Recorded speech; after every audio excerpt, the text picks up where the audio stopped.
Details చూస్తే Visakha airport భవిష్యత్తుపై BJP MLA Vishnukumar Raju సంచలన వ్యాఖ్యలు చేశారు. భోగాపురం అంతర్జాతీయ విమానాశ్రయం అందుబాటులోకి వచ్చినప్పటికీ ప్రస్తుత విశాఖ ఎయిర్పోర్టును యథాతథంగా కొనసాగించాలని ఆయన రాష్ట్ర ప్రభుత్వాన్ని డిమాండ్ చేశారు.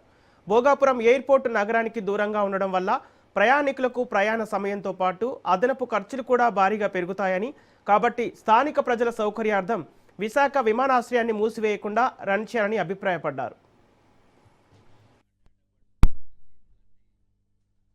నిర్ణయాలు చేసేది పెద్దలు చేస్తారు, అంటే గౌరవ మంత్రివర్యులు వారు చేయవలసిన నిర్ణయం.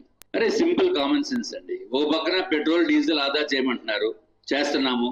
ఎక్కడ వీలైతే అక్కడికి మనము ఫ్లైట్లు మానేసి వందే భారత్ ట్రైన్ ఏదైనా, అది ట్రైన్లు కూడా దొరకట్లేదు ఇప్పుడు, అదొక పెద్ద ప్రాబ్లం. ఇప్పుడు జిఎం గారు వచ్చాక మొత్తము నా దగ్గర డేటా అంతా ఉంది, ఆ డేటా పట్టుకుని కొత్త జిఎం గారిని కలిసి ఇక్కడ నెంబర్ ఆఫ్ ట్రైన్స్ పెంచండి అని చెప్పి రిక్వెస్ట్ చేస్తాము.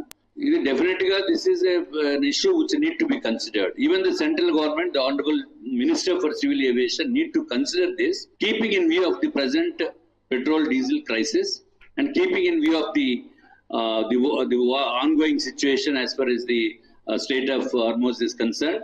But definitely the operations, domestic operations from Visakhapatnam need to be continued at least for few hours from Visakhapatnam airport only, not from Bhogapuram.